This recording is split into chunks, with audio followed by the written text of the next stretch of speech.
Ladies and germs, welcome in to the Nebraska Voice of College Football live show every Tuesday here at 6 p.m. Central. We are wrapping up the week/weekend of Husker content, football, whatever's going on in the world of Nebraska Huskers. So if y'all like what we do here, drop a like, leave a comment as we always get to the chat, as many of y'all as we can as we go through the show.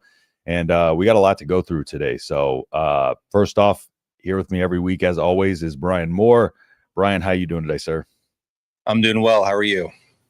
Doing all right. Little under the weather today, but like I said, I took my Adderall a little later in the day to give me some energy, some Alka-Seltzer to get my stomach right, and so I'm going to be good for the next however long we go on this. So let's, without further ado, let's just dive right into it. And first off, for the people here, I accidentally almost hit in stream, so we were almost just a really short show here for a second. But let me get to some of your comments real quick. My early answers: with limited roster space, they have to only take the best and close at each position. We're going to dive into that recruiting strategy as well today. We're going to dive into what Matt Rhule talked about a little bit too. If we got time for all of it, we'll go into it. But Go Big Red, what's up, man? Appreciate you hopping in here. So if the best is out of state, so be it. We have never had a team full of only Nebraska recruits. I did a breakdown last year. I don't know if you watched this, Brian, but I did a breakdown last offseason about kind of the Husker recruiting strategy under Frost versus Rhule, and how many in-state recruits that he's taken and what percentage of the roster was within the 500-mile radius or in the state of Nebraska back in like 70s, 80s, or maybe the 80s, 90s. Time frame versus early 2000s into Scott Frost's era, which it was at its lowest. And then Matt Rhule has already, in his first two cycles, had more in-state Nebraska recruits than Scott Frost had, and I believe it previous four cycles or something like that. It was just a kind of showing that there's no secondary, tertiary option consistently that Scott Frost had, and that Rhule was kind of creating those pipelines again. And I believe that's where we went wrong with Frost. We didn't really have those pipelines. So, let's just get into a high level overview takeaway of kind of the scholarship limit stuff. And let me go ahead and get your take on the scholarship limits and how that's going to impact the recruiting philosophy going forward. So the big thing is you have the 105 technically scholarship players now. You can carry up to 115 because you'll essentially have 10 guys on the IR. So a guy like Turner Corcoran last season could have been slid over to the IR. The question is whether you can bring a guy from IR to the active. We don't know that quite yet. But the 105 roster cap, Nebraska routinely for the last 100 years has had a roster of 130 to 160 players. Naturally, you're going to have to, like one of the comments first said, you have to take the best prospects. Nebraska, for the last handful of years, really like 20 years, has always taken like 23 to 28 high school players in each recruiting class. Now, this was, of course, prior to the portal being completely rampant, doing whatever the hell you want. You've got guys going to 4, 5, 6 schools. You got guys that went in the portal in December who are now on to another school like Mackay Bayer, from Nebraska to Mizzou, now Mizzou to North Carolina. So the whole system is completely screwed up. And unfortunately, the people that are going to hit the worst are going to be these guys that are teetering between getting an offer from Nebraska or getting an offer from Iowa State. And there's a lot of those guys in Nebraska right now that we normally would have taken 2-3 years ago that we just don't have the room for anymore. Nebraska is going to have 15, 18 guys basically from here on out in the high school ranks. Everything else is going to be filled through the portal. Yep. Sorry about that. I'm not sure what popped out in my background there, but there was a window that popped up and a commercial popped up, so I'll close that out. But speaking of Iowa State, there was something we want to talk about today when in regards to that, with Matt Rhule talking about that. But we'll go into that in just a second. Do you have the clip of that? I do not, but I can pull up the quote here quick. Yeah, pull up the quote real quick so we can do that, because I just didn't have it pulled up in front of me. Yeah, pull up the quote real quick.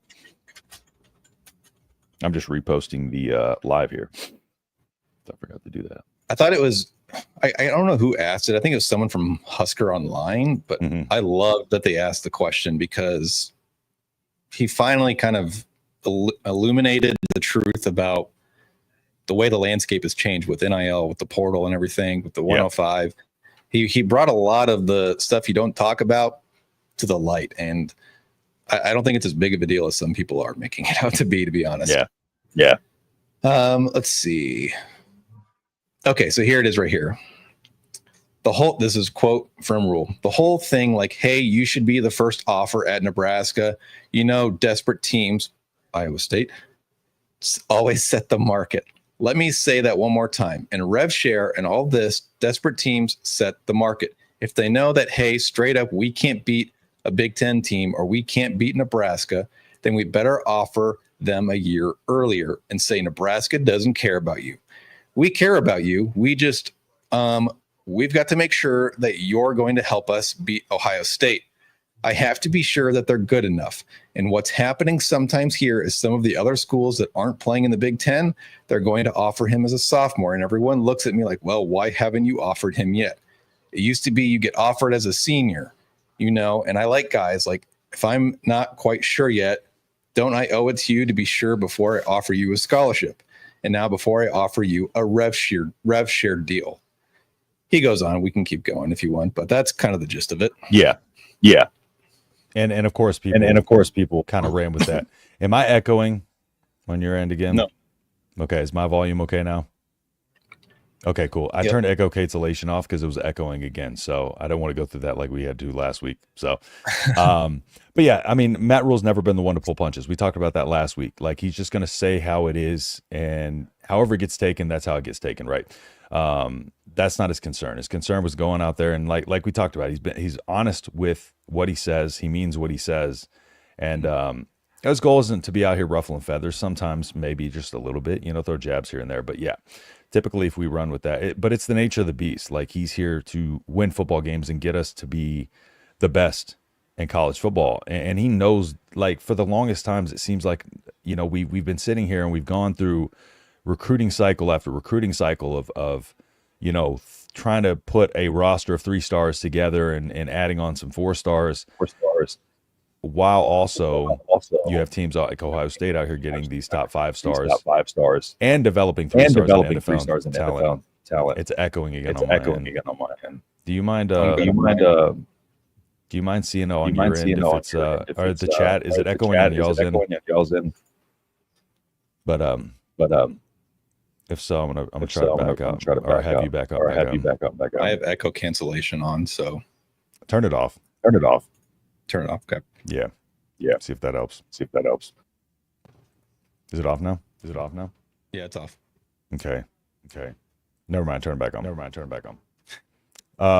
Try to come back out and back in. Let's see if it still does it. And then I'll continue talking about my point there. All right. Yeah, so it goes away when he does it. Sorry about that, guys. I'm not sure why StreamYard is doing this. It's an absolute joke. But what I was talking about with Rhule, he never pulls punches here. And one of the things that I'm going to ask Brian in just a second. Every time you pop on, comes back. I don't know what it is. Me neither. I'm getting frustrated now. All right. Is it better now? No. All right, go ahead. I'm going to back out and come back in. Okay. I'm getting annoyed. You can continue on. What were we talking about? Just go off where we left off with the in-state recruiting, and then I'll pop back in and talk about what I want to talk about. The recruiting philosophy. Good.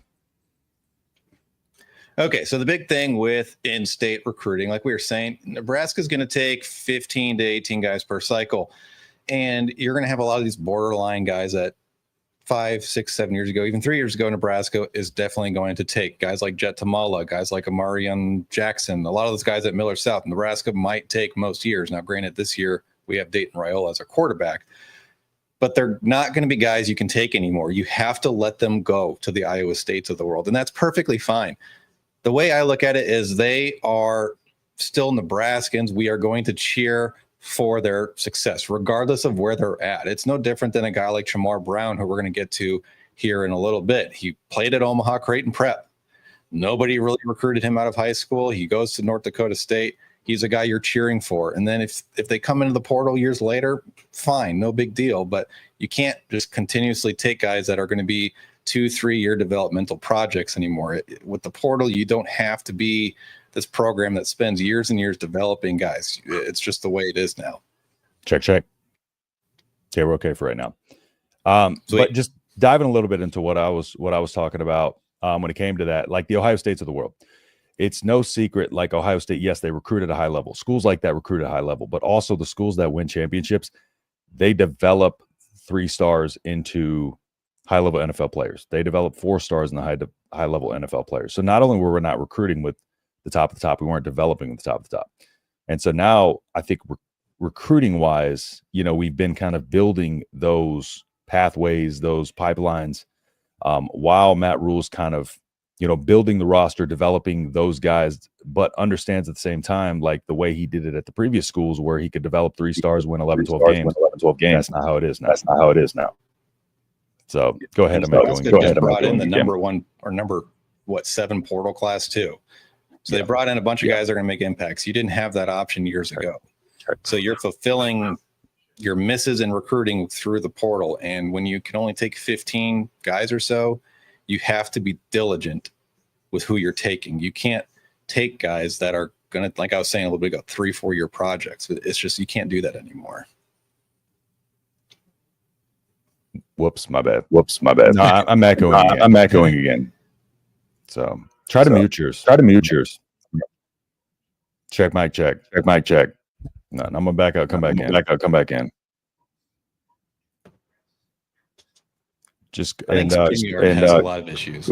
Yeah, they really do right now. They really do right now. So go ahead and start breaking down the in-state recruiting. Yeah. So with in-state recruiting, I went ahead and I was going to do like a deep dive of like 20 years or so, but I decided to go with like the last 10 years of recruiting. Now, the big thing with this is, and it's not a knock on local players at all. I think the 105 has a big of a reason of it as anything is why in-state recruiting has shifted this cycle, and probably for years to come. But if you look back 10 years, in-state recruits have not panned out at a successful rate. Meaning there's a lot of guys that are non-factors their entire careers. There's guys that don't finish. There's guys that go to the portal. There's guys that have very limited to no production. So the big thing, starting in 2015, Nebraska had 3 players that went Power 4. 2 of them never played in college. One of them was a one-time honorable all-mention Big 12 player, and that was an offensive lineman at Kansas State. In 2016, Nebraska had 5 players go Power 4/5. One of them was an All-American and a first-round pick. That was Noah Fant. One I labeled as a decent player in college, shuffling around NFL teams as a special teamer. That was Ben Stilley. 2 of those guys never played in the 5 years that they were at their colleges, and one of them saw limited snaps by his senior year and was never a factor at his school. It was not a Nebraska player. In 2017, 3 players went Power 4. One was a starter for 2 years and an all Big Ten tight end. That was Austin Allen. The other 2 never played at Nebraska, one of which quit and the other transferred to an FCS school. In 2018, there were 2 players that went Power 4.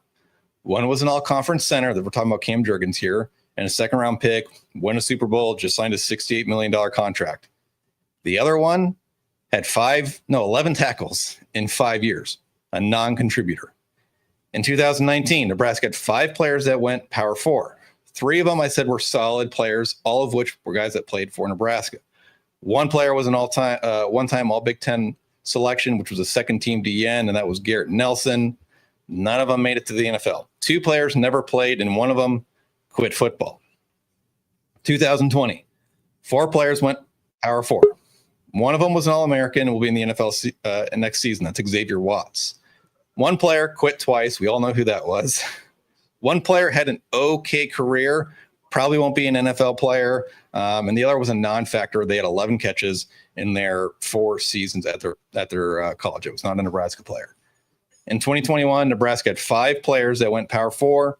One of them has been injured every single year, and that's Teddy Prohaska. One player is on his second school and has 36 career tackles in 4 years and has never started a single game.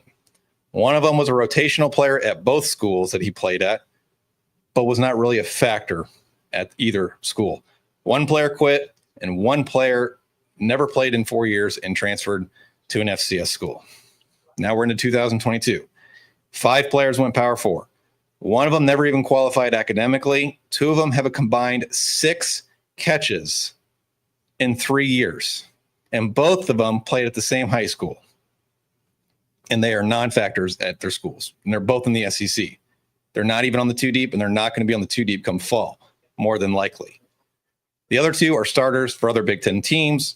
Talking about Devon Jackson at Oregon, pretty damn good linebacker. Same thing with Ernest Hausman at Michigan. Those are the 2 big hits from that 2022 recruiting class. The other 3 are complete bust as of right now. 2023, Nebraska had 11 players go Power 4. 9 of them haven't even seen the field or have played very sparingly through 2 years and are not factors at any of their schools. 2 have started games, and both are likely to be starters next season. That would be Gunnar Gatula at Nebraska, obviously, and then Ben Brahmer at Iowa State. He he got hurt last year, but he had a really good freshman season at Iowa State. Was probably going to be a lot better tight end his second year before that injury happened.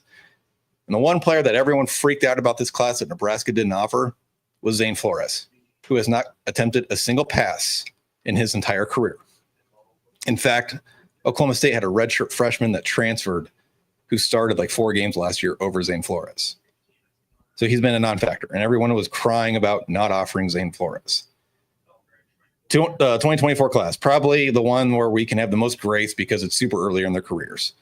10 players went Power 4. 3 of them have already transferred, and only one of those went to another Power 4 team. 1 or maybe 2 are expected to see playing time next season. Both those are for Nebraska.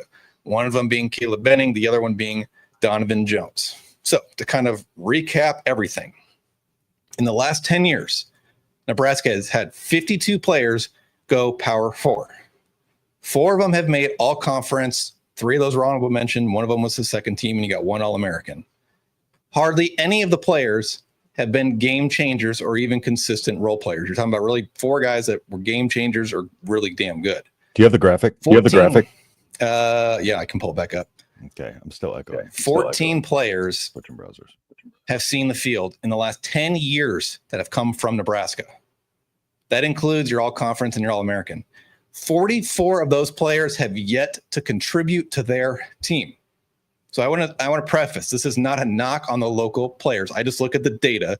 The data tells the story. Of course, over the next year or 2, things can change.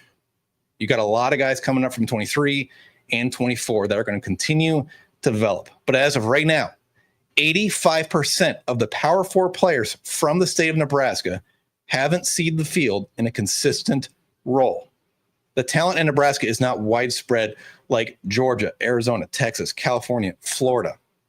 Okay, when Millard South is creating a super team and they play one good team a year, it was West Side. They beat them by 17. They won by an average of like 33 points a game last season.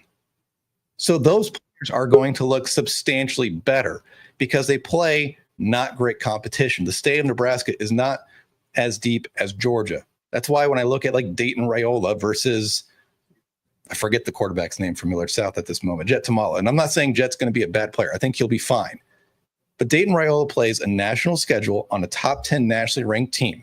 The competition he plays is 5 times better, if not more, than the competition in Nebraska. And that's the reality of the situation. Not to be too harsh, but it is what it is. I mean, there's just not a lot of great talent in Nebraska that is spread out. Georgia sends like 100 guys Power 4 every single year. Nebraska sends 5 to 10. Yep. I'm not trying to be harsh. It's just a reality of the situation. The data is the data. Yeah, exactly. And I'm still echoing. So I'm trying to figure this out. I apologize, everybody. I'm just frustrated. Do you want to go over this and I can mute myself, see if that helps? Were you muting yourself that helped last time? Try backing out and back in. Maybe try it one more time. Close your browser. All right. And the question I was going to ask, and I'll ask this question to y'all because my thing on it here is this. Matt Rhule talked about today in his press conference, and let me go ahead and kind of see if I can bring up the note here. But in his press conference, basically, he essentially, he credited Scott Frost kind of for what he was able to do in terms of his talent development and putting some of these guys in the NFL. Seems okay for now, but it'll probably echo here in a little bit. So, story of my life. But let me go ahead and ask you this question now that you're here. So, and I texted it to you a little bit ago to give you an idea of what I was going to ask. So, but with Matt Rhule, again, his comments about Scott Frost's development, do you think, but Scott Frost also having a bad rep of development, do you think, which one of these do you think it was? With Scott Frost, was it the fact that he recruited some of these players that were just so good that their talent was able to carry them and they were able to develop a lot quicker and a lot easier, right? And that's what got them there? Or was he a good individual developer talent, just not a very good coach? Or do you think a lot of it had to do with some of the other coaches' impact on these players and their development on them? I think Scott Frost could identify certain positions. I think quarterback, he was very good at identifying talent. He got Marcus Mariota. He got the guy that was at Oregon last year, Dylan Gabriel. I think Adrian Martinez was a really good quarterback, underrated, undervalued. I think he's really good at identifying quarterbacks, skill position guys for the most part, was fairly decent, not developmental at all. I don't think he could develop anything. I think Matt Rhule's specialty is identifying talent and developing said talent. If you think back to when Rhule first came, Ty Robinson was kind of this, he was an okay defensive lineman. He kind of got the job done, but he didn't dominate. He didn't take over games. And the same goes for Nash Hutmaker or a guy like Jamari Butler, which I believe was also a Frost recruit. A guy like Mekhi Bayer was a Frost recruit. John Butler was a Frost recruit. Look at all those guys and what they did once Coach Rhule and his staff came in. Look how much better Mekhi Bayer got year over year. Now, was he a great player? No, but he was solid. He kind of came out of nowhere 2 years ago or a year ago in that Colorado game, and he just kind of took over that game. Ty became a dominant defensive lineman. Nash was dominant on the defensive line. Those guys got better because of Rhule's staff. Yep. They were talented when they got here. They just didn't know how to use that talent. That's what Coach Rhule and his staff is able to harness. Yeah, exactly. Let me get into a couple of these comments here, and then I'm going to kind of dive into question here. Mute one, mute. Oh, that's when we're having echo problems. Well, I'm not going to say anything. I'm not going to jinx it. I'm a tough old bear, bone like corn fed. Yes, you are. Jack Johnson's here. Old Jackson Johnson popping up the chat. What's going on, Jackson? Appreciate you hopping in here. Let's see. NCAA doing what it does best, messing up everything it touches, killing student athlete dreams. The walk-on program's dead. It's never coming back. I hate it. Yeah, I do too. And speaking of, you saw the post about Nico Iamaleava or Iamaleava, which about how he got the trifecta where he got less money. I forget what else it said, but kind of what I was talking about in the show last week. I was like, just let it play out. It'll probably bite him in the ass. And I posted a tweet that was hilarious, I thought, which was his handlers cut his salary more than in half. They had him move from a state that had no state income tax to a state and a city in which the tax is 70% higher. Yep. That dude lost he probably lost like $3+ million just in taxes. And I even mentioned last week that his brother, Matt Iamaleava, was originally committed to UCLA. And so that's why I wasn't surprised at the connection there, but you got to think that was not his first choice. That was a little down the way to the school that was recruiting your little brother, and your little brother chose to go elsewhere. So I'm just going to throw that out there. That's another factor that people aren't talking about. Danny Kalen, QB1 at Virginia this season, had a pretty good spring game. He looks good though. Chandler Morris has just got the experience. I don't know if Danny Kalen's quite there yet. I think experience is going to rule the day. So I think they're going to go with Morris. But I think of the three that left from Penn State, he'll be the best. Yeah, Kalen has some good, he shows a lot of good arm talent. There's just a lot of refinement that he needs, and it seems like a quarterback like Chandler Morris kind of has those tools more refined. There's no doubt that Danny Kalen has more talent. It's just a matter of he's just not quite there yet. So I don't think he'll be at QB1 this season, but definitely their QB1 of the future, without a doubt, next season and beyond. You played high school football in Nebraska, got hurt senior year, finished 2-7, got hurt, was running back. 7 losses were all to state playoff teams. Lost each one by 7 points. That's what's up. Let's see. Yeah, good question. Good question, man. Sweet to keep in-state young men, but if they are not good enough, then not good enough. Exactly. Right now, it's before like the feel good stories. I love that, but you did see kind of where the video the other day where Matt Rhule's talking about paying for player scholarship. So I wonder if he's going to be doing that for a few of them, or how that loophole or how loopholes work in this. I think I think he's still trying to figure that out as he's talking about. There's no Bauer's going on scholarship. Huh? Bauer's going on scholarship. Yeah, but I'm talking about like, is there a loophole in this to where that he can potentially kind of enroll like players who want to play there in campus, or pay for, certain amount of guys, let's say tuition to go there? Is there a way that those people can then potentially be brought onto the team? Because I feel like there's loopholes that are going to be found in this process. There always is. Like $1 million of your salary to 1890, then they could then clean that money essentially and give it to that.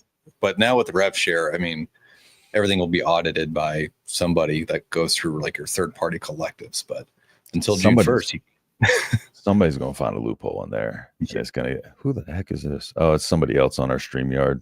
That is not me, guys. Just so you know.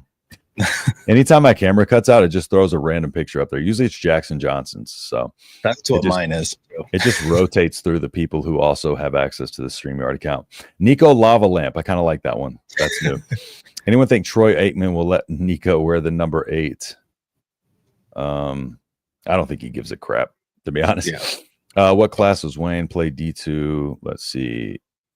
Hate the walk-on program is gone. Huge bummer. Exactly. I think we every college football fan that has been a college football fan hates that part of it.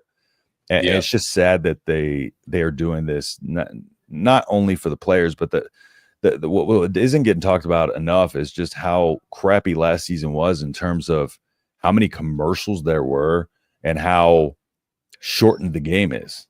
It's like I liked when these games felt a lot longer. Now it feels like you get down by 2 touchdowns, you're in a race against the clock because there's just less plays being played each and every game, each season because of that. So money is ruling the day, and they want the casual audience to be brought in because that's where the money is. Nico discovered during the playoff game versus Ohio State that he liked the view of the Ohio sky from his back, so he transferred to UCLA so he can see it again this year. He wants his vacation to be nice when they don't make the playoffs. So let's see a couple more comments here. July 1st, the deadline for the house. In that and after that, we'll know some more.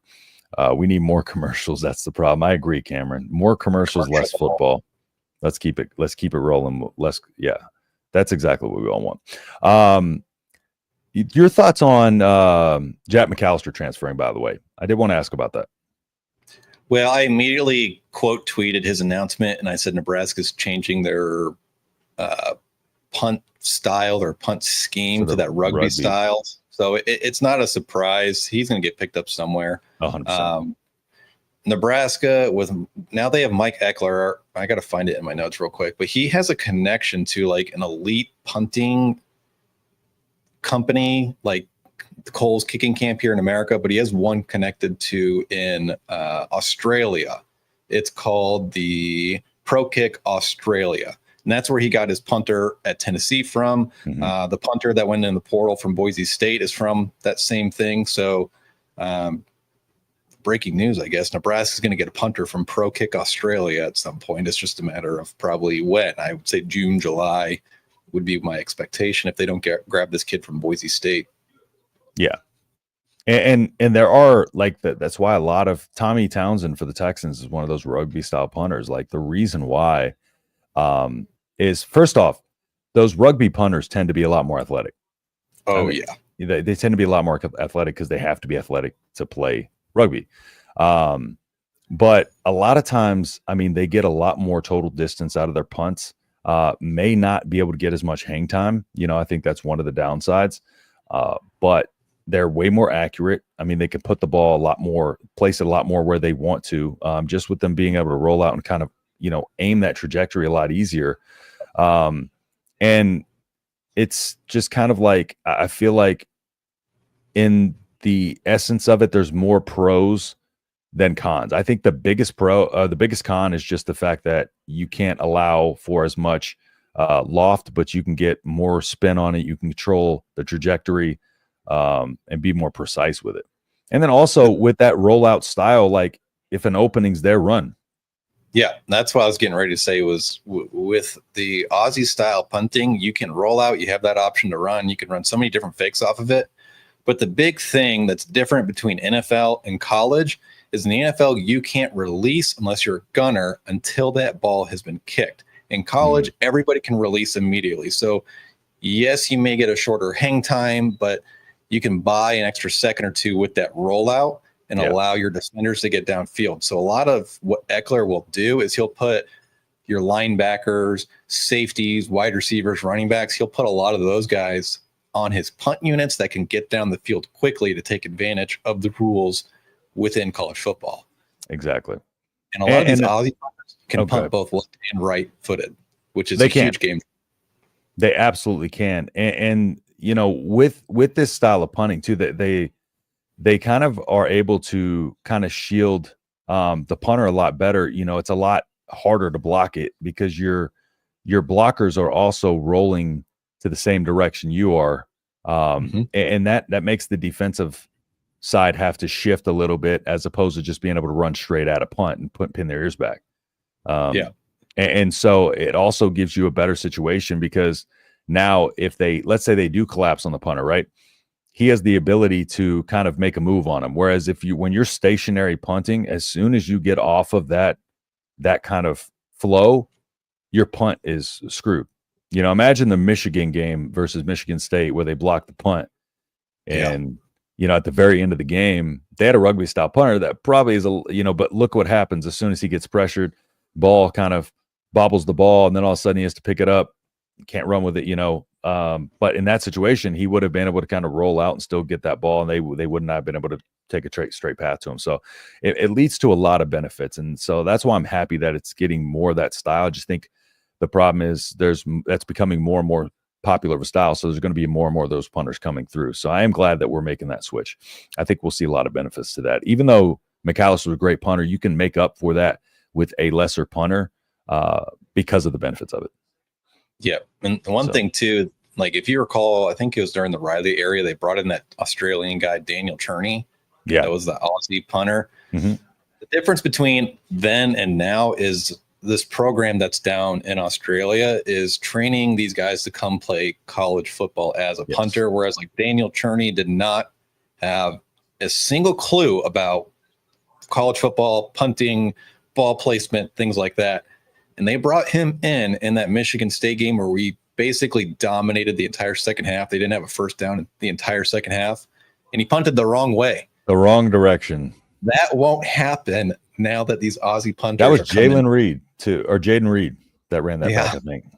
So that might, be a little hesitation for Nebraska fans where we're sitting here going, man, we tried this once and that's how it went.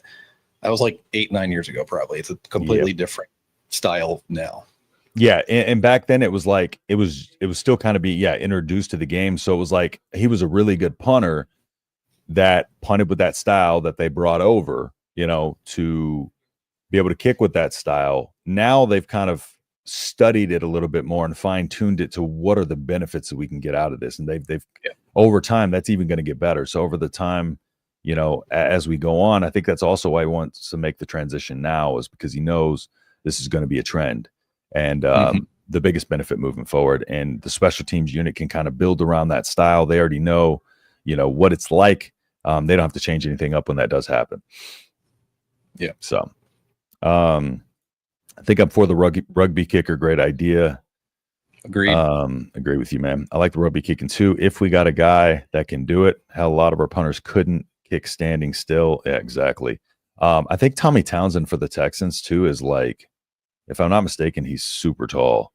Yeah, he played for the Chiefs. He's like 6'4". He's huge.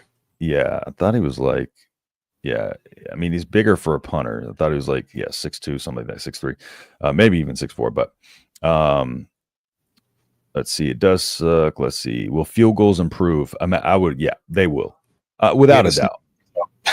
We have a snapper and I think the biggest thing too is, like, to me, when talking about Alvano, and the reason why I sided with Alvano for so long is because, to me, and I still believe in Alvano, but I think kicking is so mental. Like, you talk about baseball with the yips, right?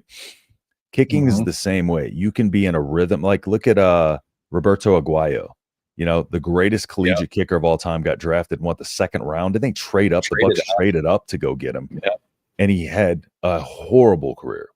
I think once you feel that pressure, and I think that's what it was. Alvano, the in-state kid, 5 for 5 in that state championship game, got, the offer after that, came in and was the guy that was supposed to be like, okay, we haven't had, we've had a history of great field goal kickers, but we had struggled. Now he was that guy that was going to come in and do that. And I feel like once you start missing, then you get real tight and you start thinking too much. And kicking is all about doing the same repetitive pattern over and over and over, and sticking with that pattern, not deviating from that. So that's why you see them take the 3 steps back. They all have their own little thing, and that's just them kind of making sure that they follow the same steps every single time. And if they do, they'll make the kick more often than not. When you get tight and you start thinking about it, then you start to be like, oh, do I need to bring my hip a little bit more through? Do I need to push this kick a little bit more right? Because last time I missed it, left. And you start thinking about those things, and then you overcompensate, you overcorrect, and it leads to a lot of bad kicks. You don't just go from making 50 some odd yarders, consistently, and making, field goals consistently, to missing 15 yards wide left and right. Not only that, like you talked about, there was issues in the whole process. The entire thing was a debacle. So not only is they're in their head about it, then all of a sudden you got to worry about them getting a good snap down. So that's in your head. Like, there was so many things that led to this. That's why I feel like, while it was that as bad as it was, as horrible as it was, I think it's still an easy fix. I think it's still something that's quickly fixable. The good thing for Nebraska is they have a kickers coach now who ironically lost his career because he got the yips. It was Brett Maher down at Dallas. I mean, that guy was dynamite. And then that playoff run where he just, whatever happened, I don't know, but he can draw from his experience, go to Tristan or Hull and be like, look, I've been in this. I lost my career as a field goal kicker because of this, but I can tell you from my experiences how to handle it. Yes. They got somebody that's been there. The other thing too about the snaps is, like you were saying, as soon as like you consistently have snap issues, that immediately is your train of thought when you go out there. It's like, do I get a good snap? Do I get a good hold?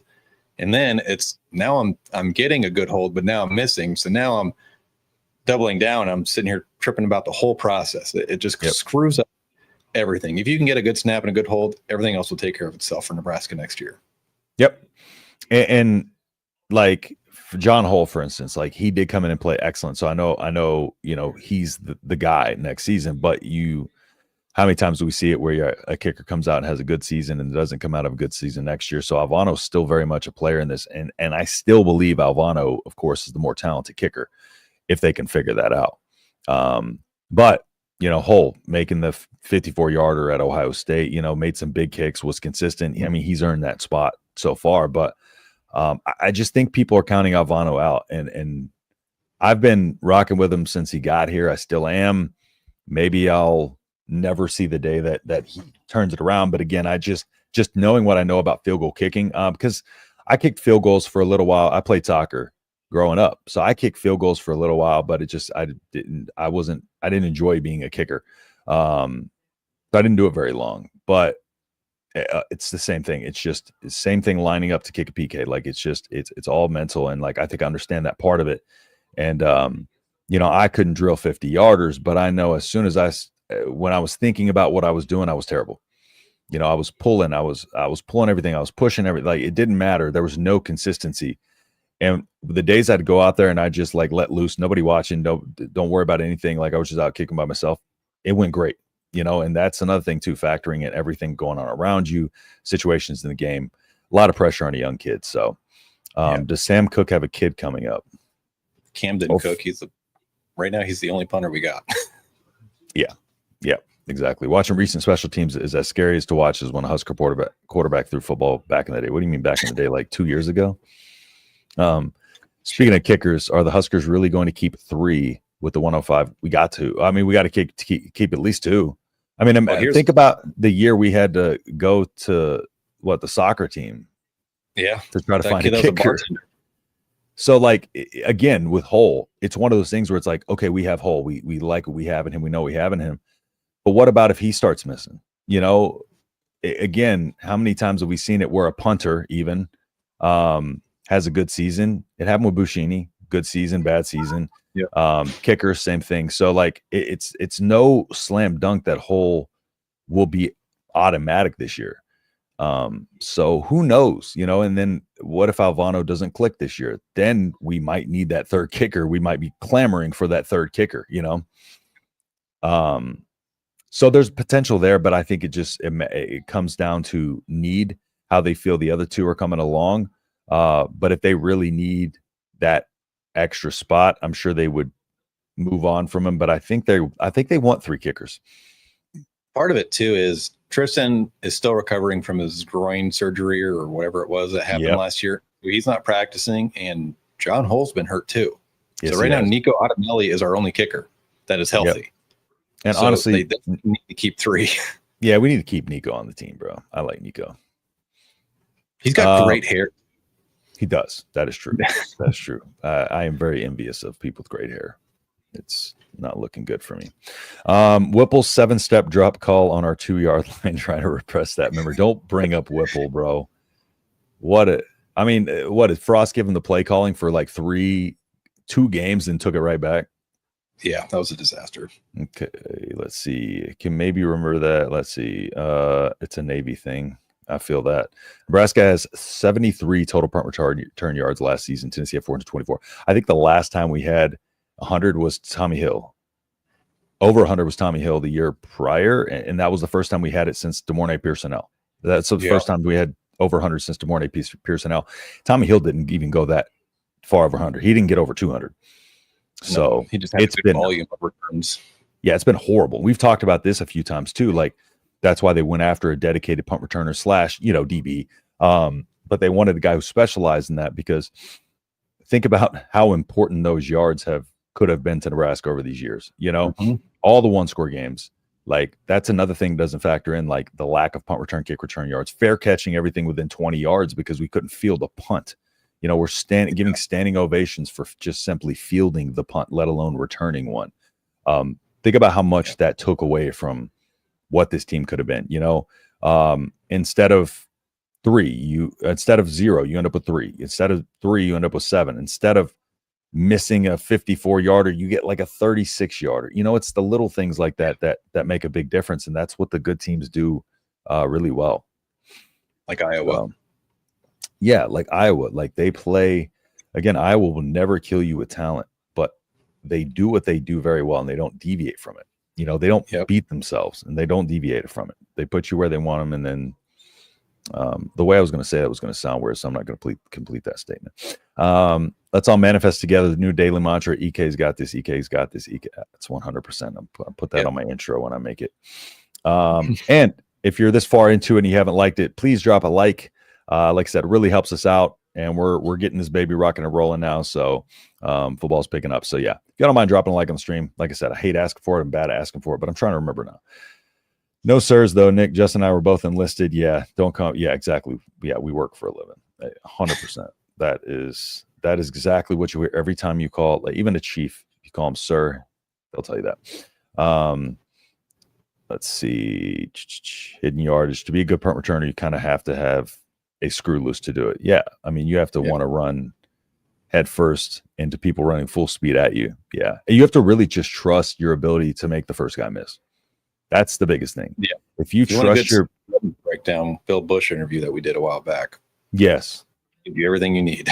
Yeah. We had Bill Bush on a while back, and yeah, that's a great listen if you want to hear that. because he breaks it down pretty well. I might clip that, maybe bring it back up here soon. So, but with that, like, first step one in that is fielding the punt, because to be able to read the field ahead of you, and that's why we weren't able to make any moves, run. Nobody had the confidence to field the punt, let alone have the wherewithal to make the first guy miss. And once you make the first guy miss, that's it. Like that's your opening right there. And then from there, you know, you can get a lane from there. It's usually that first guy you got to make miss. And step one, fielding the ball. I think we've kind of gotten that hammered out last year, right? We did a much better job of fielding the punts. I think this next year will be that transition into bringing them back. And yeah, Bill Bush's philosophy, I can't remember what it was exactly on when to field the punt and when not to field the punt. Do you remember? His thought was basically toes at the 5. You know, you can go back to the 4 at the absolute worst case scenario. But his whole thing was like, you find the trajectory of the ball and then you actually go back farther so that as you're catching it, you're walking into it. So you have natural momentum to carry you forward. That's if you're not fair catching it. Yeah. So none of Nebraska, that backwards stuff where you just catch it, just stand there. It was the most bizarre thing. Or you be at the 5 and you catch it taking 3 steps backwards, you know. Yep. He was big on that. Like, you have to step back, just get the hell away. Let it go. Let it go. Yep, 100%. So yeah, I might have to bring that up. That was a really good interview we did with him. So now going back, let me see. Let me pull up our notes here. What do we have next on portal talk? All right, let's get into that. Trying to find my notes again. Well, I closed everything out when my computer was having echo issues. So Nebraska definitely needs a running back, which they're bringing in Shamar Brown on Thursday. He visited Miami yesterday. We'll get to that here in a minute. Mm-hmm. I think they need a defensive tackle, at least 2, probably. Maybe an extra edge player. I don't know if you agree with that or not. I can see why you said that. And then they definitely need a punter, unless they're going to rock with Camden Cook, which I don't think they're not going to do. I don't think they're going to do. I think they're going to try and get somebody. And then there's a little whisper out there that Nebraska is flirting with a D2 receiver, which we'll get to at the end. But I think that's a potential thing as well. Mm-hmm. First on our board here is running back and kind of what we think Nebraska needs. What do you think they need from a running back? And to clarify, because I talked about this with Brian a little before the show, some of the comments, right, on the previous live stream, because I put Nebraska's potential answer at running back. Now, or Nebraska's perfect answer at running back is hit the portal. Now, for those who watch the video, you listen to my breakdown to understand what I meant. So the people who don't understand what I meant by that, because they clearly didn't watch the video or didn't understand what I'm saying, when they're like, our RB1 is already on the team, or our answer is already on the team, his name's Emmett Johnson. Listen, I was the very first person to bring up Emmett Johnson. Out of any YouTube channel or anything like that, I was the first before he touched the field. And I have a clip of that on Twitter. Now, so nobody is a bigger Emmett Johnson guy than me. But what have we been talking about this entire offseason that we need? Experience, right? We have talent out the ass. Like, we have crazy talent. You know, Mekhi Nelson's dad's in here all the time. Like, you know, we're just talented across the board. It's experience that we lack. And so you had a guy enter the portal in Josh McCray, who's one of the guys that you know we're talking about today. Again, he fits exactly the mold of what we needed, because what we were thinking, okay, we thought this season we were going to come into it with Dowdell and Emmett. Okay, well, Dowdell unexpectedly transfers. Dowdell was our big, you know, strong physical back, and y'all know I'm the biggest Quentin Ives fans as anybody, but having Josh McCray would be a lot better than having Quentin Ives. He's athletic. And he is a Big Ten. It was an RB1 at Illinois, so he's Big Ten experience, and he's a senior, so he has experience in general. You know, he's played in big games. He's played on a winning team. You know, they won 10 games. Played on a winning team. You have it here: 229 carries, 1,158 yards, 12 touchdowns, 5 yards per carry, 15 receptions for 109 yards, 1 TD, and 1 fumble in 2 seasons. Right, and he had his one of his best games of his career in that last bowl game. And he wouldn't cost top dollar. That's another big factor, right? And so that's what I mean when I say Nebraska's perfect answer are Nebraska's answer at the running back position. It's about the depth and the experience that we've been lacking. Yeah. I think the coaches like Ives. They've said that time and time again. Me and you kind of differing opinions on Ives. But I'm starting to kind of buy into the hype a little bit with Ives. They wouldn't be going after a 5'10", 6 foot, 220, 230 pound running back that has made his mark as a power back if they thought Ives was going to be the dude. That's the way I look at it. Yeah. And that's why, like, Shamar Brown visiting Thursday is huge. If Miami ups the price, they say they're going to pay him X amount of dollars and outbid everybody, fine. Can Nebraska go after McCray? Absolutely. I think they're definitely going to. Yep. Nebraska needs a guy that can get you 4 or 5 yards. Quentin Ives in his career has 6 carries for 7 yards. Yep. And as I've been doing these like positional breakdown videos, the talent is good. There's just no experience. And you can't go into next season with one guy who's got 1,000 all-purpose yards last year, and that's it. Yep. You're putting a lot on Quentin, a lot on Mackay, a lot on Jamarian Parker, Connor Booth, etc. It's a lot to put on these guys who don't have the experience. God forbid Emmett goes down, you're relying on a bunch of dudes who have never played, and that is scary. You're essentially banking on Emmett not getting hurt, which is never a guarantee. We saw, I mean, just look at 2023. You know, the reason Emmett got on the field was because of the injuries. Not only that, I mean, before the season, I talked about in that spring, like he was splitting 50-50 carries with the first team. And Satterfield, again, that takes it all the way back there to where him and Satterfield had issues. He was supposed to be a lot bigger part of that offense in that season. It took them until he was forced to be able to get out there and see the field. And we saw what came from it when he was utilized the correct ways. But yeah, it's just, it makes all the sense in the world to potentially go after him. Now, price, who knows, maybe a little higher than they want, but I don't think Josh McCray is going to get big money. I think he's going to get a decent, I think, and again, I touched on last week, one of the biggest things he talked about was he does not mind being the 2. He doesn't, because he mentioned when they asked him about splitting carries at Illinois, which is what he did a little bit last year, what was going to do this year. He's like, that's what they do in the NFL. So that'll get me prepared for the NFL. And so he's perfectly fine splitting carries. So it's not one of those things where he has to be the RB1. You know, they guaranteed Emmett a 50-50 split of the carries at least. And so they'll tell Josh McCray that, you know, Emmett's getting at least 50-50 of the carries, probably more, but that leaves a lot of potential there for Josh McCray, and they're going to be used in different ways, you know? So yeah, I think it just makes all the sense in the world. Did you talk yet about Shamar? You did talk about Shamar Brown. I went a little bit into it, but I was going to say, like, I think they either go with a younger guy like Shamar, who's proven himself at the lower level and is going to be less expensive, or they're going to get a guy that's a 1-year rental, give Quentin another year to develop. That's one of the options they're going to go. Mm-hmm. Right now, with them bringing in Shamar Brown on Thursday, that tells me he's their number 1 priority. And then if they don't get Shamar, they'll probably keep going with Josh McCray. There's no way they're not talking to Josh McCray. There's zero chance, because he's a guy they need. Mm-hmm. Now, Shamar Brown from Omaha Creighton Prep. He was not ranked in high school, or a 2-star, depending on your service. He started for the FCS national champions. As a freshman, he ran for 1,100 yards is what I have down. Yeah, 1,181 yards, 15 touchdowns at 5 yards a carry, no fumbles. Yeah, and he's pretty quick too. He ran 11,600 meter in high school. And for comparison, Ashton Genty, who should have won the Heisman Trophy, arguably ran an 11.3. Yep, which isn't like blazing speed, but very comparable to somebody who is going to be very likely a first-round NFL draft pick. 100%. Yeah.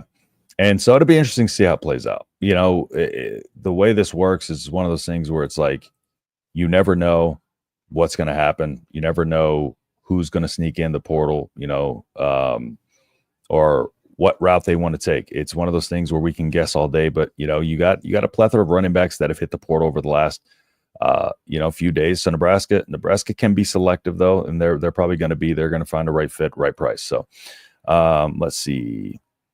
Can't wait to count on our special teams again. Well, it might be better this year, but let's see. Bush show was phenomenal. Appreciate you checking that out. Yeah, we definitely got to bring up some clips of that and kind of touch on those again for the people who didn't get to see it.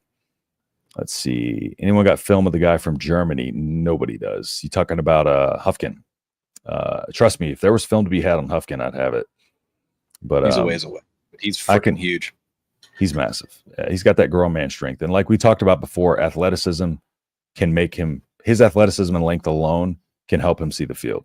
The problem is refining it. He's just so raw and green as a football player, but it's one of those things. It's like he got better quick, and he got where he is quick. He played football 2017, 2018, 2019 was off 2020 and 21. Then came back, I believe, in 2022, 2023, and came out to that camp, got an offer in Nebraska. Was originally supposed to be an offensive tackle. Nebraska liked him at the end position, and he's still on the team. So that's a good sign that means there's expectations coming from him that he will see the field. So I can't wait to see it. Ives had 6 carries for 7 yards in 2 years at Nebraska. If we just look at stat lines, man, like I watched the film on these guys. Okay, so I bring mine by film. I don't sit here and look at the box score. Yeah, he has 6 carries in his career. What was he supposed to do with those 6 carries? Have 900 yards? You know what I'm saying? Like, I don't know. And we didn't have a guy who knew how to use running backs. And we can admit we had a guy who didn't know how to utilize running backs or properly utilize them to their expertise or running back rotation, while at the same time we're sitting here saying, Ives only had 6 carries for 7 yards. Like, pick one. Pick one. At least one of those was a your touchdown. I'll give him that. Yeah. Also, if there would be one injury, that running back room would get short real quick. Yeah, that's the biggest thing. Yeah. Who's the fullback? Yeah, we don't have a fullback. H-back. See a lot. We're going to see a lot of H-back. If there's a fullback left on the roster, they're hitting. I mean, big bodies are going to be our fullback next year. Luke Lindenmeyer. Yeah, right. Literally that'll probably be, but it'll be a combination of the H-back. I mean, an H-back is a fullback tight end hybrid. That's more athletic than a fullback. So, and they're going to be used in a lot of ways. They are used a lot of times as a fullback would be used, pulling, coming across. They'll be running out of routes, but they will have some people in the backfield. But you see how Matt Rhule's done it before. He's getting big bodies back there. Did not see it. Scratching my head at the Bush comment. I've been slacking. Talking about on the previous show we had him on. Yeah, we'll definitely have to bring that back up. Now, did we talk a little bit about D tackle? We have not, and there's not a lot of options right now, unfortunately. That's the big problem. Are we going into the season with what we have? I'm not even kidding you. I think that's what they're doing.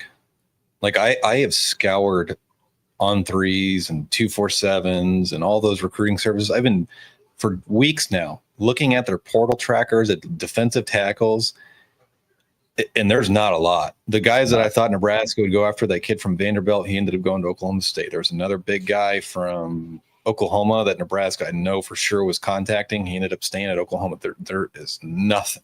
Yeah, in that portal right now. There's one guy I have my eye on. There's 3 or 4 guys on this list here, but I don't know how viable they are for Nebraska. And another thing, when looking at this list, there's no big impact players.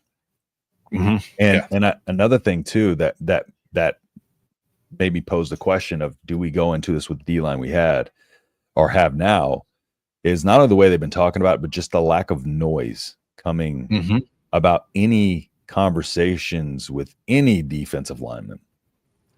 Really any player too. I mean, we know of maybe 2 or 3 that they've contacted, and that is it. Yes, exactly. And that's where, like, we're throwing darts at a dartboard, even trying to, look at running backs and D tackles that we could go after. We could be way off, Yeah. We're just going by what we think would be good fits and good options and make sense.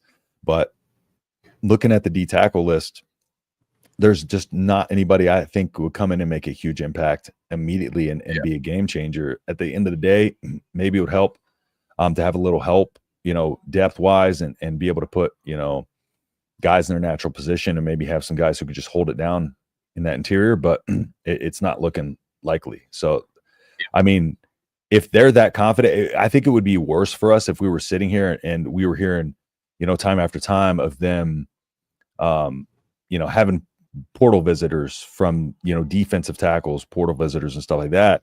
and missing on those guys. But part of me, with the lack of conversation even around it, makes me wonder if they're just that confident in what we got. Yeah. With Gabe Moore, we at least can now confirm he's like 290 plus pounds. Yeah. We know he was probably going to be a starter or play a lot at Mississippi State last year until whatever the heck happened. Mm-hmm. Something happened where he did not want to play. Yep. If he is progressing as good as we think he is, yeah, maybe we can have some confidence. But only people that know that answer is going to be Terry Braden and Coach Rhule and John Butler. Yep. And unfortunately, we have zero clue about how his progress is. Now, we know he's playing fairly well, but we don't know. I mean, I look at this list. There's one guy on here, maybe two, that I could see Nebraska taking, and that's it. Yep. I agree. Yeah. Because at this point, again, we talked about it before, they got to be selective with who they take. And none of these guys are really guys that I look at and be like, we got to go after this guy. But yeah, like that first Jalen Stone from Southeast Missouri. I mean, yes. Big body, would be a rotational guy at best. Played fairly well at Southeast Missouri. He's visiting Vandy this week because they just lost their defensive tackle. But 6'3", 300 pounds. 2 sacks, 35 tackles, 6 TFLs. He's a run defensive nose tackle, and we already have that with Elijah Judy and Riley Van Poppel. Yeah, if I had to pick one, probably Mo Monday. Big Ten. Yeah, that's the one I thought so as well. Or the kid from North Dakota State who's going to be visiting, I think it's Virginia Tech this week. Those are the only two that have proven production. Yeah, and Monday has Big Ten experience, so and pretty good size. So but we'll see how that plays out. But yeah, D line and running back, definitely going to have to hopefully hear some noise from something. Because they are going to do stuff in the spring portal. It's just, maybe they're just doing a good job of keeping everything close to the vest. Will Sula Fotu leave? I believe so. I don't think so. Where's he going to go? To D2? He's not going to get an FCS offer. He's got nothing on tape. He's been hurt for 2 years. Yeah, I don't think he's leaving. Couldn't maybe Huffkin take that too. Yeah. Couldn't Huffkin play 5 to 10 snaps a game at DT? He's a little lean for defensive tackle. I just think he needs to be on that end when he's in the game. There's a difference between his 290 and Riley Van Poppel's 290. 6'7", 290, lean but strong. Yeah, he's very skinny for how big his physique is, whereas RVP is just a big physique. I mean, looked at him at the podium with it last week or 2 weeks ago. Or Ty Robinson was 290. I mean, there's a big difference. But I get by the question because, the fact that but offensive tackle again, utilizes long limbs to get your punch out a lot of times, and his size alone would have put him in a good situation there. But that's not a position where he's bulky up for. But the thing is, offensive tackle never made sense to me. I was like, of course, why not put him at the end? He just fits the mold perfectly. But yeah, I don't see him on the inside. I think we'd be more likely to see a guy like Williams Monery on the inside if put some bulk on him more so than Huffkin. He's also quicker too and more athletic than Huffkin, so you could use that to your advantage as well. Yeah, just Huffkin has the grown man strength, and that's different. You can look at him and see the muscle maturity and just how he's a grown man in comparison to kids, and there's still a difference there. Got to watch Saturday in the spring game. He's going to play a lot. Yes. Dickie Stromsburg kid. Now he might be one to stick around campus to fill in for any injury loss. The San Diego State kid was at Miami last week. So interesting nugget there. I'm not sure who he's talking about, but Jamar Brown was at Miami yesterday, but he's from North Dakota State. Yeah, that's what Thursday thought he was talking about, but never mind. San Diego State. All right, I immediately thought of North Dakota State. Okay, cool. It clicked as North Dakota State when I glanced at it, but then you said San Diego State. I was like, wait, what? Okay, that makes more sense now. I think it's got a really good pitch for Jamar is you can play halfway across the country at Miami, or you can play 60 miles down the road from your family, and they can come to 7-8 home games a year. Like this year we play at Minnesota. Yeah. That's a 6-hour drive. Mm-hmm. That's manageable. And they can come see you play every week. And it's cheaper to live in Nebraska than Miami. Much cheaper. They don't have state tax though. Yeah. Neither does Texas, but Nebraska needs to get on board with that because that's going to be a big factor in a lot of things. Mm-hmm. Oh, I was wondering what's playing. Apparently, my phone was listening when I was talking, and just started answering a question. I thought that was my daughter just walked by with her phone in her pocket. I thought she was listening to music. No, my thing had heard what I said. It says, "Click. Does North Dakota State?" When I glanced at it, but you say San Diego State was like, okay, that makes more sense now. And it started saying, oh, it sounds like you might have initially misread North Dakota State. I'm like, what is this thing talking? I was like, what is that noise? It's my phone here talking. Mario Cristobal is a terrible head coach. That is true. Yeah, he sucks. If somebody wants Jamar Brown enough to pay him, I ain't sure we'll really dig too deep for him. Yeah. I don't think we're in desperation mode. They're not going to pay him like $500,000, but they'll pay him a good chunk of change. Definitely not in desperation mode at any point to really feel like they clearly feel like they have to lunge at any player. That's what it's seemingly like right now. Well, here's the thing too with Miami. Yeah. They played 3 running backs, and 2 of their 3 top running backs from last year return. Yeah. You're going to be 3rd on the depth chart at best. Do they know who their quarterback is yet? Miami? Yeah. Isn't it that kid from Georgia that sucks? That was dating the Cavender twins and had his Lamborghini stolen. Oh, Carson Beck. Oh my, Carson Beck. That's right. I forgot about that. Who just got flamed. So they got a mid quarterback, and he's got 2 running backs who are essentially starters ahead of him.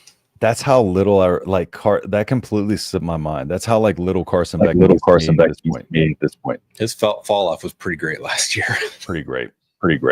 I'm echoing again right at the end of the show. All right, entertain them real quick. Pop back out and back in.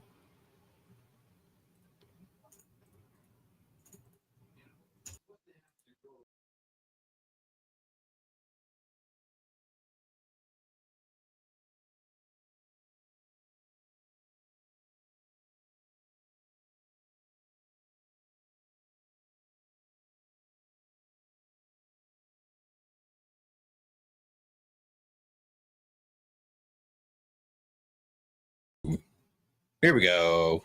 All right. Hopefully that fixes that. We both left and came back. One of the guys I want to talk about is punter. Nebraska obviously needs a punter, right? So I posted this on X. The punter from Boise State. We talked about him a little bit ago. In 2022, he had 63 punts. He had a 42-yard average. He had a long of 61. He had 2 down inside the 20. His net was 38, which is pretty good. In 2023, he had 55 punts for a 49.7-yard average with a long of 71, which is crazy. And then last season, he had 43 punts for an average of about 44 yards, a long of 68. He had 16 down inside the 20. He's a rugby-style punter, which is huge. He can punt both left and right-footed, which is huge. Eckler could have a lot of fun things to do with a guy that can punt both left and right. If you want to see what he can do, go watch the tape last year from Tennessee because he had a punter that could punt left and right-footed. Now, if you recall at the start of this portal talk, we were talking about maybe does Nebraska take a wide receiver?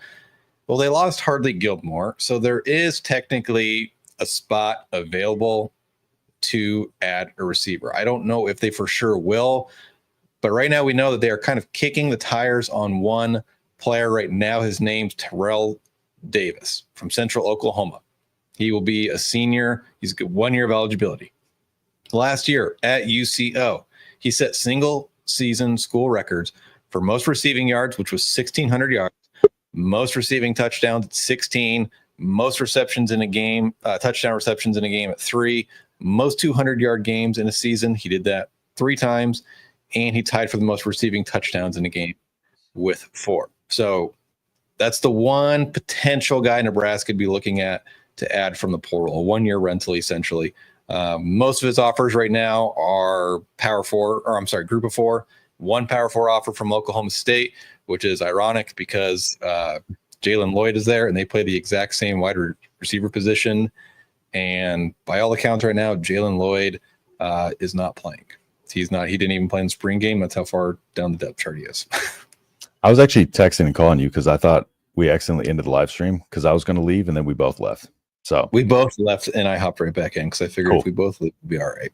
I thought it would end the stream. So thank God it didn't. But nope. Because I did want to tell everybody what before did you talk about wide receiver? I was just going to ask, do you think we're going to go after wide receiver at all? Yeah, I was just talking about Terrell Davis. They're kicking the tires on him at best. I'm not sure. I think Cortez and Mosey are really emerging, and you have a really good top 3 or 4 group right now with Dinky, Hunter, Barney, and Cortez / Isaiah. So I don't think they will, but if they do, it's going to be a 1-year rental at best. I agree. Just kind of a depth piece, probably. Now, one thing that we do want to put out for everybody who's in the chat right now, this Thursday, we will be doing a live call-in show. So just for everybody in here, this is a call-in show that will be driven by y'all. So we're going to need, participation. So if y'all want to call in, if anybody wants to call in, don't feel stressed or anything like that. It's just a football conversation. You don't have to have video. You call them with just audio. We'll give you the link to StreamYard. You can pop in on your phone. You can pop in on your computer, anything. Ask any questions you have, make any statements you have. If you want to dive anything, we'll do it there. We're going to be kind of getting guests for y'all to be able to talk to, ask questions to as well. So hopefully we can get some of y'all in advance that maybe want to call in so we can get that show going, rocking and rolling. I think as we get more people, once the second person calls in, then more people feel comfortable calling in. So this Thursday, we'll be starting that up every single week. So now we have lives Tuesdays and Thursdays. So y'all stay tuned for that.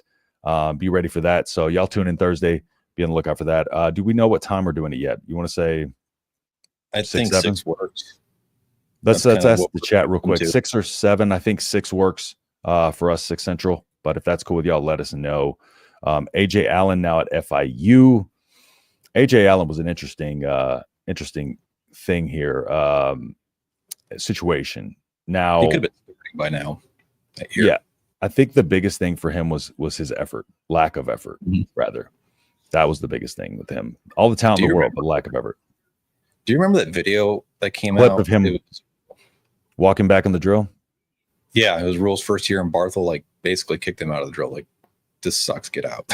That was that was the clip that was brought up whenever he transferred. This is how it makes sense. Yeah, I remember that clip specifically because that's the one that always pops in my head when I talk about AJ Allen. But I was like, I get it. It makes sense. Now, the way the running back situation transpired, could have used him, but I curse too much to talk on air. Listen, Walter, we're on YouTube. We're not on the air. It's me. I cuss a lot, but I try not to do it on here, but you're not going to get us banned on YouTube. Don't worry, Walter. I've got a face built for a call-in show. Cool. Perfect. So you don't have to do your video, but actually if you do want to show it, you can, but call in Thursday at 6 works. Got it. All right, cool. So looks like we got some people who are going to be wanting to call in, and then that'll get the ball rolling on that. So yeah, we'll keep that going as long as y'all want to call in and talk football. And I think that'll be fun for us to do this off season, kind of get some more interaction with y'all. We interact with y'all in the chat, but having y'all call in, I think that'll be a fun experience to really kind of be able to chop it up back and forth with y'all. And I will be inviting anybody who wants to debate me in the comments. Any of the people, if y'all want to have debates, I'm going to be challenging people in comments. Not y'all. Y'all are usually pretty chill about it.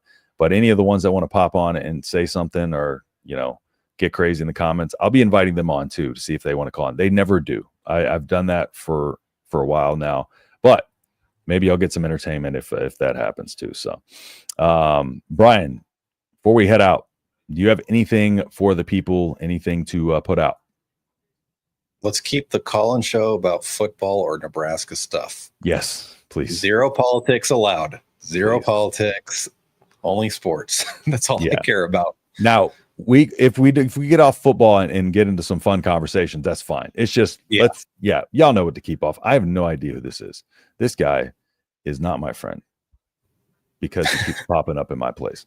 Just like Jackson, bro. I got so tired of Jack. I got so tired of seeing Jackson's face, ugly mug on my screen. No, I'm just kidding. I love you, Jackson. But yeah, so call-in show week, we can banter, chop it up about anything y'all want, except for anything controversial that, y'all know how that goes. Y'all know how that goes. let's see. So don't forget to thumbs up. Appreciate that, Todd. Thank you. Yeah, if you are still here, please give us a like on the stream. Justin, Brian, good show, great info. Getting a fun crowd over here in the gutter. Exactly. That's all we want. You know, we want a good group of people here every week that love to talk football and keep it fun. So y'all help make this fun for us, honestly, for real. It's my favorite part is kind of going through the comments with y'all, especially Pit Snipe here, always talking. Pick a fight with Justin, just keep. Hey, I appreciate that. I expect nothing less from you, Pit Snipe. I want you to call in with an argument for sure. Good call, Todd. Hit that like button. Appreciate that. The Husker Gutter. That's what we should call it. That's what we should call our call-in show. Yeah, that's what I was saying. The Husker Gutter. I like that. We call that like all the subscribers and members in the comments. They're the Husker Gutter. The Husker Gutter. I like it. They're down in the Husker Gutter. I like it. All right. It's trademark. Yeah, Pit Snipe's trademark right there. Husker Gutter. That is all right. So I mean, it's only right that we start. That's only fair that we start the fan-driven call-in show with a fan-driven name. Agreed. I love that. That is so funny. It's awesome. We do. We generally agree. Yeah, I agree with that. But there are some. I'm sure we can find reasons to argue. I mean, we're both in the military. We can argue over anything. So, but all right, Brian. So nothing else for you to put out. By the way, yeah, Brian. Shout out to Brian. He's been keeping the content going on this channel for the last few weeks. So, you know, I want to give him a shout out. Bringing him on was a great idea. Seems like the fan base is like him. So thank you again, Brian, for everything you're doing, getting us ready for these shows and stuff like that. So if you are checking out Brian's stuff, make sure you leave a like and comment just so that way his content gets out there more as well. So more people are able to find his content and kind of know who he is and get his name out there too. So we stood mid-watch. We can play devil's advocate. Exactly. We just can't have the conversations military related. We'll definitely get kicked off of YouTube if we talk like we did in the military. So I'm used to hearing you all living north of the Mason-Dixon line. Yeah, I lived my entire life south of Mason-Dixon. So it's a new territory for me, but all right. Anyways, everybody, again, thank you so much for tuning in. Brian, anything else before we head out? DeAndre Barnes just entered the portal, just an FYI, which we covered in our last video, I believe, a cornerback. So he's kind of making a move. So yeah, I even posted in the comments. I think I've been hearing there was a guy entering the portal, a younger cornerback. I'm not worried that it was DeAndre Barnes, unfortunately. Yeah. Best of luck to him. And that's all I have. That just happened like 35 minutes ago. Good luck to him as well. And also, I just remembered.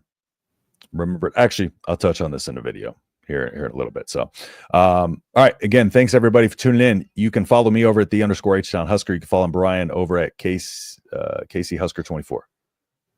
Yep, KC Husker 24. I usually put that on the scroll bottom thing at the bottom. I didn't today. Yeah, there it is. There it is. So y'all go follow us on X, so that way y'all can be updated whenever the call-in show is posted and up and ready to rock in case you need a reminder. But other than that, we will see y'all in the next video. Peace.